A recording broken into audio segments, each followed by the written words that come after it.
Dr. Morgan, clinical psychologist and attachment theory expert. Did you know that I have a free attachment style quiz? You can find out your unique attachment style. What I love about the quiz that I created, it's going to tell you what percentage you are of anxious, avoidant, and secure. So you can get that exact breakdown of where your attachment style currently is. This is so valuable. This is how we change. It starts with knowing what your attachment style is. So go find the link in the show notes and take the quiz. It's going to help you so much. Welcome to the Let's Get Vulnerable podcast. It's your host, Dr. Morgan. I'm so excited about this episode. We're going to talk about a question that is heavily Googled by people in relationships. And it's this question of, how do I know if my partner is the right person for me? And maybe even you might have said something like, is it normal to have doubts about your relationship? So I just want to explore that topic because I know it's one that comes up for so many people. And let's try to get an idea of what is normal versus, okay, there's actually cause for concern and this might not be the right person for you. So I want to help you kind of come up with what are ways to know, is it normal versus you really should think about leaving your partner. And this topic, I think, is best understood also from an attachment place. You guys know I have to include it. When we think about secure attachment allows us to be grounded in reality, right? If I'm in a securely attached place, I'm not telling stories about, oh, this person is going to leave me and then they're going to go be with somebody else. Or I'm not telling stories of, no matter what I do, I'll never be good enough and I'm always going to be abandoned. I'm not taking my past and making it mean things about my current relationship. I'm not projecting.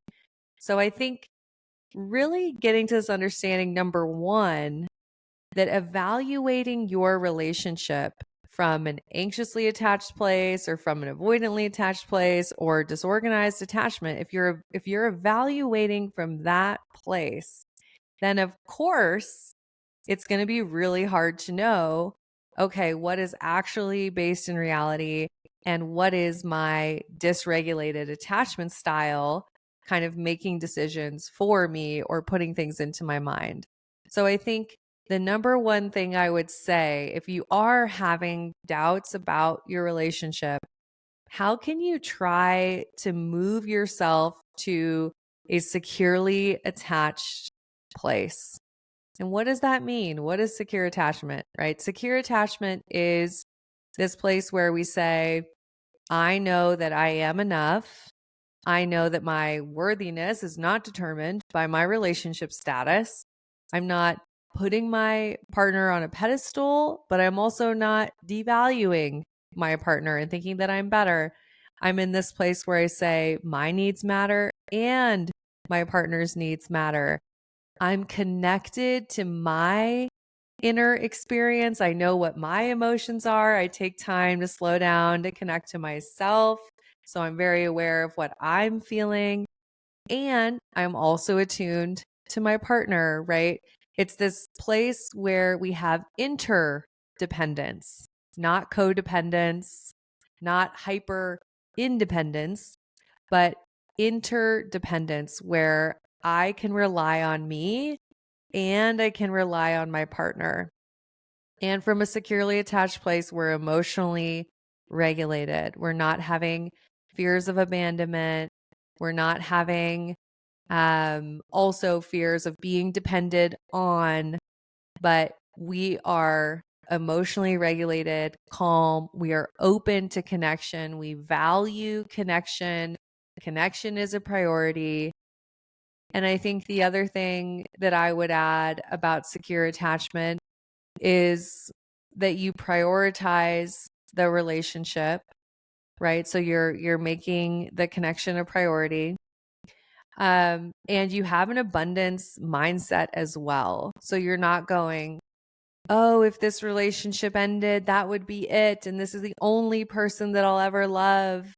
And in romantic relationships, I see secure attachment as having that healthy awareness of there really aren't soulmates. I believe in many soulmates. Of to build a healthy, secure relationship, it takes two people who want to be together, who prioritize the relationship and co-create something beautiful together. And when you're securely attached, you have that abundance of knowing that, wow, there are so many people out there that would actually be really excited to date you and that would love to build a relationship with you.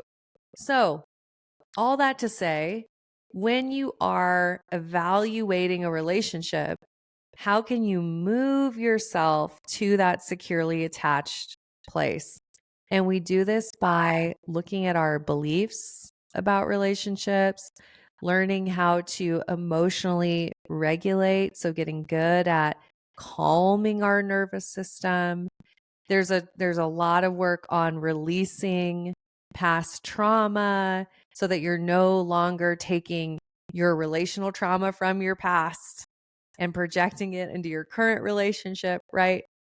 And from a securely attached place, then we can start to view our relationships objectively and based in reality, and really asking those tougher questions about, are we compatible? Do we want the same things? Will our relationship dynamic function well together over the long term, right?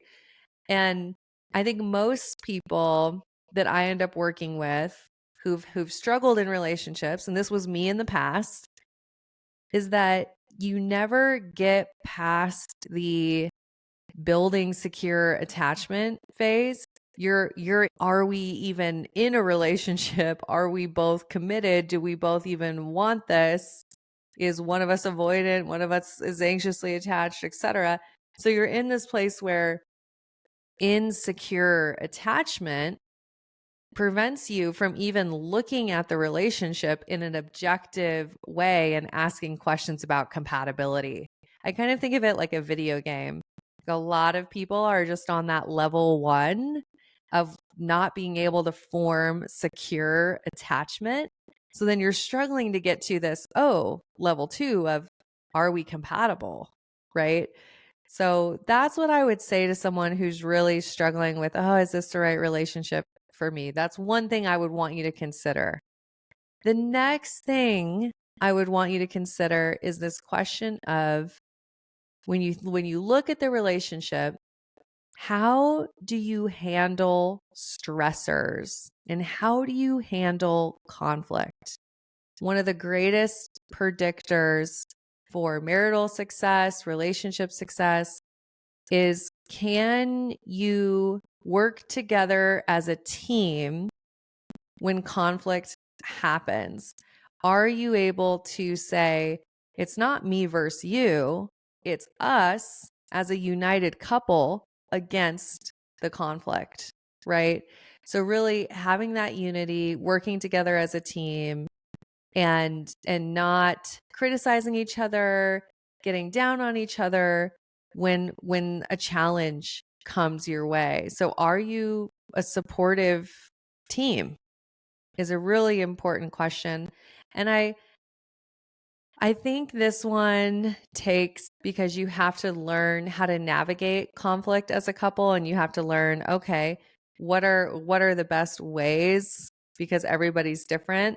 Do we need to take a pause and then come back to things later? Do we really need to have those scheduled check-ins, maybe even multiple times a week, so we're preventing conflict? It takes time, but when you have healthy, and they know, of course there's going to be conflicts, but it's all about how do we approach it, right? If you and your partner go, hey, whatever comes our way, we want to figure it out, and we want to figure it out as a team, instead of, every time something happens, I'm blaming you, you're blaming me, we're critical of each other, we're questioning the whole relationship, and it's this huge up and down drama, creating a ton of insecurity in the relationship, essentially damaging the secure connection, right? If every time there's a challenge or there's a conflict, you are damaging the secure attachment, you're taking out of that secure attachment bank account, then I can tell you that's going to be a very challenging. So that's one thing I would have you consider. Number one was, are you securely attached? Are you and your partner securely attached? That's just a basic foundational. If you don't have that, I can understand why you're questioning, right? Number two is, how do you approach conflicts and challenges? Do you approach them as a team, or do you get critical of one another, blame one another, and you feel like you're just at each other's throats, right? Maybe you're even assuming the worst. I hate that. I've been in those relationships where something goes wrong and it's like my partner would assume the worst case scenario when it's like, I hadn't even thought of that, right? So I think assuming the best of each other, assuming the best, believing in each other, and having this core foundational belief in your relationship that whatever comes your way, you'll work together and you'll figure it out. I always joke with my fiance that that's our tagline. We'll figure it out. But it is. No matter what's come our way, we've had so many things happen. We've always figured it out. And it's because we have that foundational belief that our relationship is a good one and it's strong and we're a good team and we figure things out together. So that was my second thing that I would have you consider. The other thing I would have you consider is, do you feel energized when you are around your partner? Okay, I was watching The Valley. Confession. The Valley was better than Vanderpump Rules. Any of my Bravo people, I just got into Bravo like a year ago. And now I swear it's like this whole rabbit hole. I only watch TV on for Friday and Saturday nights. That's my boundary with TV. But lately it's been Bravo, okay? And I mean, this is bad. I'm on like, okay, I watched Vanderpump. I'm watching The Valley. I started watching Below Deck. Where has Below Deck been? I had no idea about this show. It is so juicy. Like Captain Sandy, my goodness. I love this woman. Anyways, that's a whole other tangent. The Valley, back to The Valley. Looking at Jax and Kristen. Oh gosh, no, it's not Kristen. What the heck is her name? What is Jax's? Brittany. Oh my gosh. See, I'm new. Jax and Brittany, their marriage. I'll give you all the scenario. Basically, we have Jax, who is highly emotional, lots of outbursts, not a ton of awareness, not super thoughtful, not a ton of empathy for Brittany. And we actually see him criticizing her over and over and even doing it in front of other people. And basically, we get these interactions with Brittany where she's talking to the camera and she's confessing that she feels like she has to be the sunshine in the relationship. She has to bring the energy. She's always dealing with Jax being in a mood, being down, being stressed, and he has all these big emotions. And meanwhile, she's just trying to feel good. She's trying to bring some positive energy to the household. And I started to think about how when you're in a relationship where you feel like you are the one that's responsible for trying to create the happiness, and where you notice that your partner is literally feeling like an anchor that is just dragging you down to the bottom of the ocean, and you're having to forcefully fight your way to the surface just to have some positive feelings and have good mental health, and you're having to fight against your partner's drag on you, that's a very hard relationship dynamic. So I would have you, like, these are the questions I would have you think about is my mental health negatively impacted by being in the presence of my partner? Is this to the point where I know I am in a worse mood when I am around my partner? And not because we have unresolved issues, but where they haven't dealt with their emotions or their feelings enough, and they are literally sucking the energy and the life out of me. And of course, I don't think people are doing this intentionally. So it's not to blame them, but it's simply to notice and be curious. Do I feel like my mental health is being negatively impacted by being around this person? That's a really important question because it is hard enough to have a positive attitude and to have a great outlook on life and to stay happy and emotionally regulated and to manage depression, anxiety, all the things that we're susceptible to in our world. It's hard enough to manage your mental health without having someone who feels like they're actively bringing you down. And I just want to make a caveat here. I'm not talking about the normal ups and downs of your partner's mental health in any relationship. And there's going to be times where someone feels off or they're going through a hard season or they just lost a family member and they're crying for months. Like all of that is normal.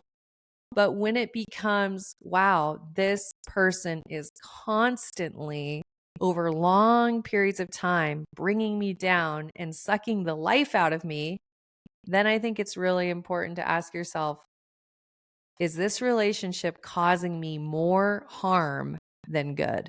Is this relationship causing me more harm than good? So those are three things I would have you consider, right? Those are all very important. Number one, are you securely attached? Number two, how do you deal with challenges and conflict? And then number three, is your partner negatively impacting your mental health? And by being around them, are you actually feeling like you are a worse version of yourself when being in their presence? Because ultimately, we want to choose partners where the best version of ourselves comes out when we're with them and we feel supported and we're able to have improved mental health and they are a comfort to us, not something that is causing us pain and stress. Okay. And then the next thing that I would have you consider when you're asking yourself, should I stay? Should I go? Is this the right relationship for me? And these are in no particular order, but I think these are all perfect questions to ask.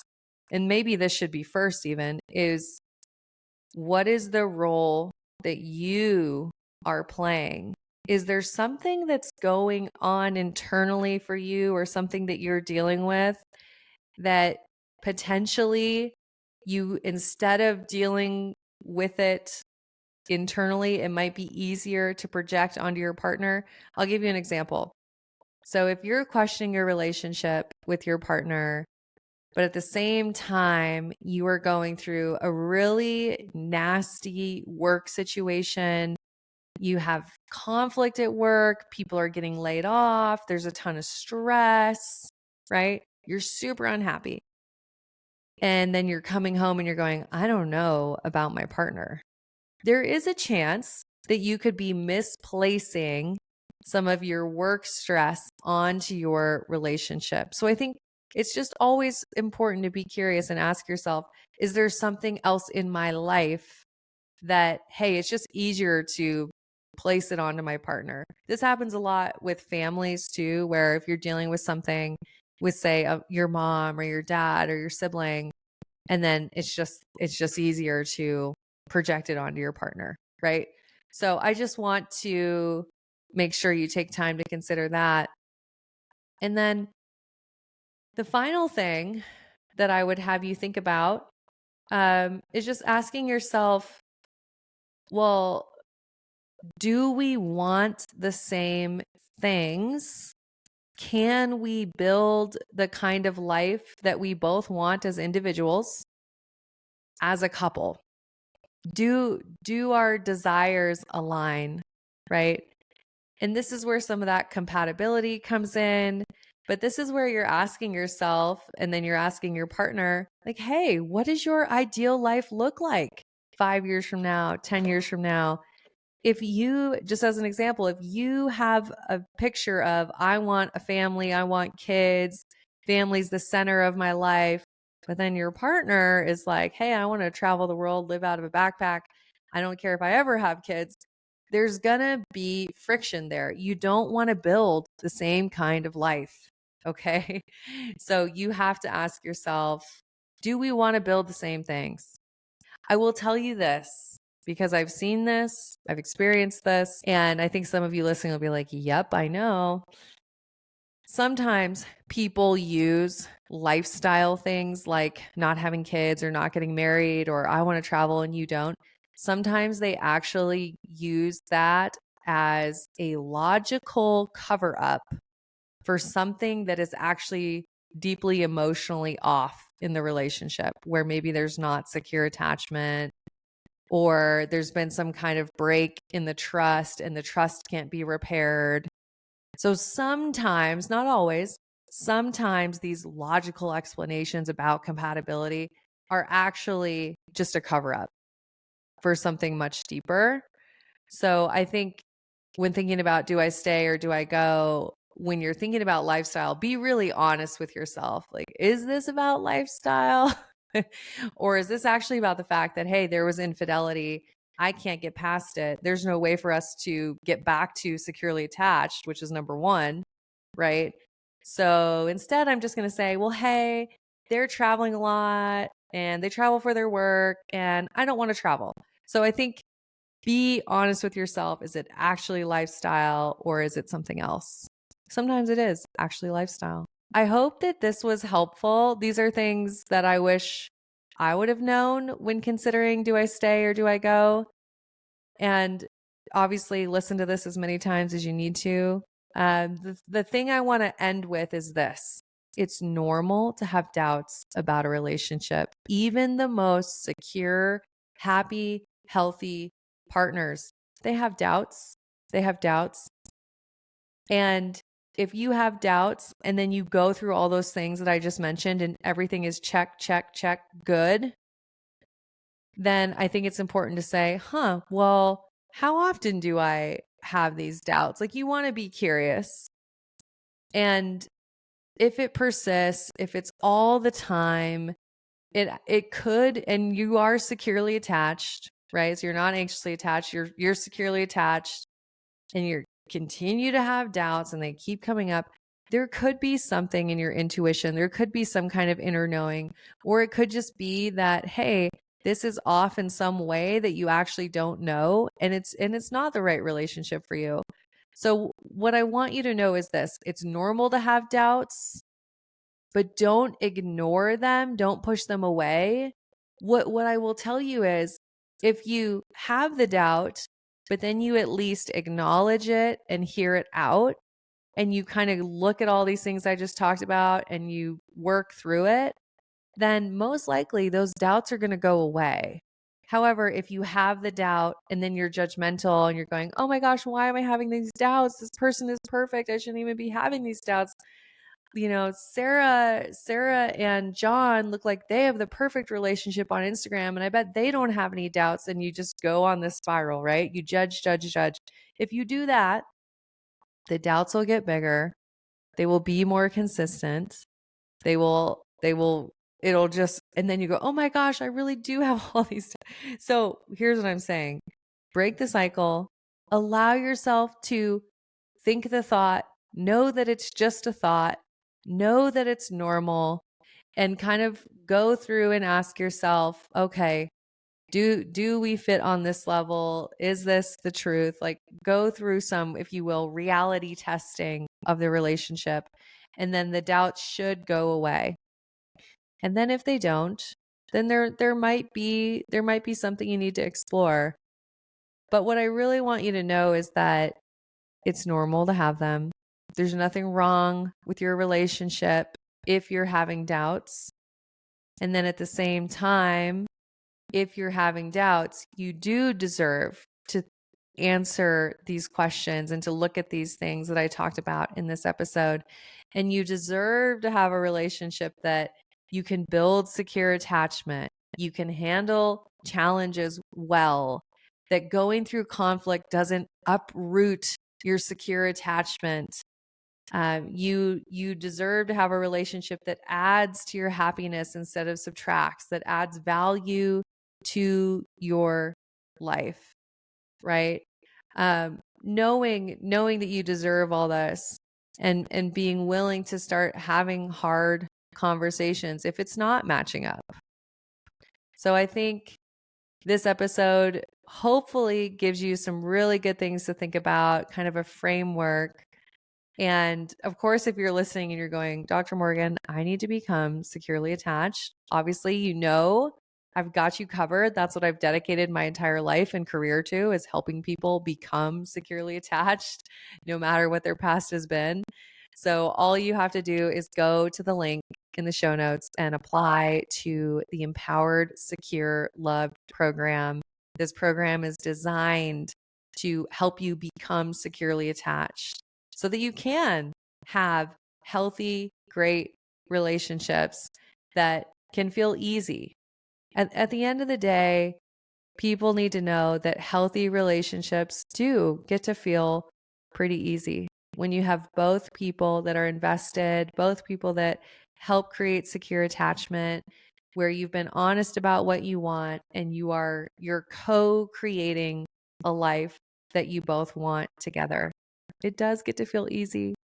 If you would have told me that in my 20s, I would have said, no, relationships are hard. What are you talking about? But it's because I had all kinds of terrible beliefs and a dysregulated attachment system. And I really believed relationships were hard. So if you're ready for them to feel easy, you're ready to be securely attached, go apply, use the link in the show notes. I would love to help you on your journey, the relationship that you deserve. All right, y'all. I'm sending you so much love. I hope you enjoyed this episode. Maybe send it to a friend who's trying to decide, do I stay? Do I go? And of course, you know that we will have some amazing episodes coming your way. I believe this Friday, I'm going to give you a bonus episode. Look out. And I also have a very special announcement for you on Friday. So stay tuned. But this bonus episode is going to be all about our relationship to our careers.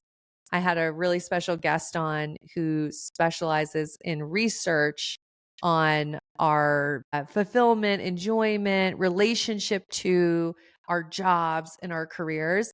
And her and I had a really fascinating discussion. So you're going to love that episode on Friday. And then stay tuned for a super special announcement on Friday as well. I am wishing you high self-worth and great relationships. I'll talk to you soon.